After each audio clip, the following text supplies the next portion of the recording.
Əgər ata oğlan uşağının dodağını öpsəydi, nə düşünərdiniz? Çoxunuz narahat olardınız, elə deyilmi? Bəlkə də bu düzgün deyil deyərdiniz. Bəs eyni hərəkəti ana etdiyi zaman niyə bunu normallaşdırırıq? Sadəcə ana olduğu üçün? Valideynin cinsi fərqi davranışın mahiyyətini dəyişdirmir. Dodaqdan öpmək, xüsusilə müəyyən yaşdan sonra artıq valideyn övlad sevgisi deyil, daha intim sərhəddə yaxın bir davranışdır. Psixologiyada sağlam sərhədlər anlayışı var. Uşağın bədən sərhədləri qorunmalıdır.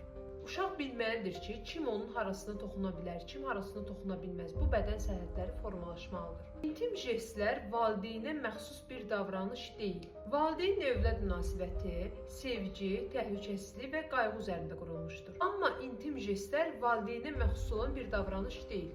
Bu, partnyor münasibətinə aid bir davranış formasıdır. Bəs belə hallar uşağın gələcəyinə necə təsir edə bilər? Uşaq sərhəd anlayışını qarışdıra bilər, bədəninə qarşı kim nə edərsə normaldır mesajını ala bilər və ən əsası da gələcək münasibətlərində sağlam emosional və fiziki məsafəni qurmaya bilər. Valideyn olmaq sərhəd qoymağı bacarmaq deməkdir.